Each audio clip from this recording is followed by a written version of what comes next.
back to Haircuts. I hope you enjoyed the last episode where we started working on the Trans Am. Actually, it wasn't us. Burt Reynolds dropped by the shop to give us a head start. He put the fuel pickups in, got the fuel tank all sealed up, so that's ready to go. We do appreciate him doing that. We don't appreciate him making a huge mess of the shop. He left tools everywhere, the tank sitting around, all the parts and garbage all over the place. So we have to spend now our time to clean up the mess that he made. But we do appreciate that he came and did give us a hand. So today, we're not going to put the fuel tank in. The reason for that is because underneath the car, there's a few other things that need to be done. The subframe connectors need to go in before the fuel lines are run, because we don't want to drill through those lines or need to take the lines off again to get the subframe connectors in. And we also need to put the drive shaft in on the bottom. And there's some things that we need to do to the drive shaft to make them work in this application. So what I'm going to do is I'm going to grab that camera. I'm going to show you what exactly we're doing with the drive shaft. So what we have here on the right hand side is the stock drive shaft that came with this car. On the left is a Fox body Mustang drive shaft. This one's aluminum, so it'll be a little bit lighter. It's supposed to have some benefits to it. It's also a little bit thicker, so it has a bit more strength to it. But the main reason that we're actually switching the drive shafts is it's a shorter length, and the length is actually the exact length that we need to mate with the updated transmission, because we're doing a 4L60E transmission in here. We're replacing, I believe it was a TH350. I can't remember, it was so long ago. But in order to make that work, because this is a Ford drive shaft and we're putting this into a Pontiac, which would have the GM style drive shafts, is we need to take this yoke right here, that part that looks rusted. You can see that there's splines in there, and that goes into the transmission, the back of the transmission, and the other end connects to the differential, so the rear end, to make the wheels turn. And as you can see, the Mustang one is missing because we're using it on the Mustang.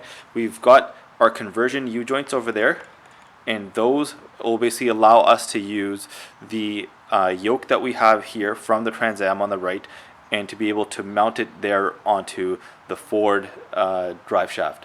And we have to do again the same thing in the back. So for the differential mounting, we need to put the Trans Am mounting on the back, and again we do that with the U-joints, the conversion U-joints that we have.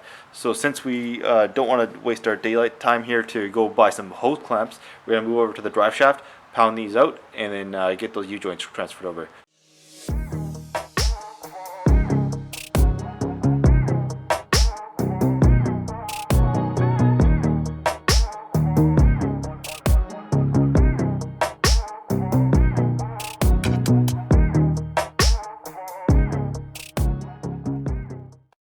Pounding those drive shaft U-joints out.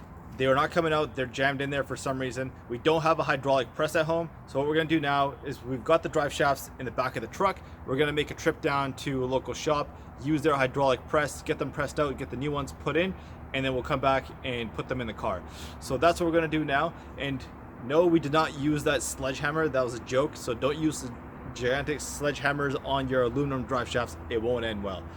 We're gonna get in the truck now, and we're gonna catch you in a bit. We've arrived, and no one seems to be home.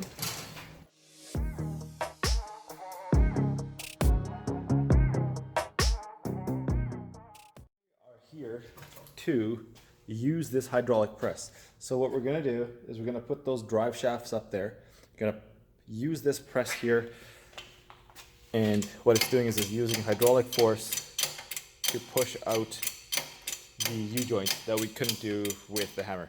So I'm going to put this camera down and we're going to get to it.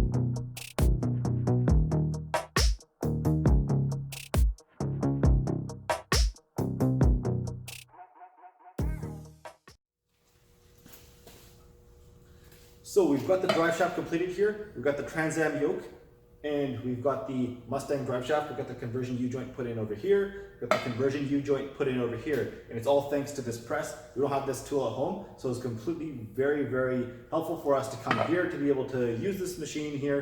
And I think this is the first time that in this shop, while someone's doing some work, that there wasn't like 50 people standing around watching. I sort of felt depressed that there wasn't, there was like this not entourage of people watching me, but that's okay because people will be watching me on YouTube. So we've got this together. We're gonna throw this in the car or in the truck, make our way back home.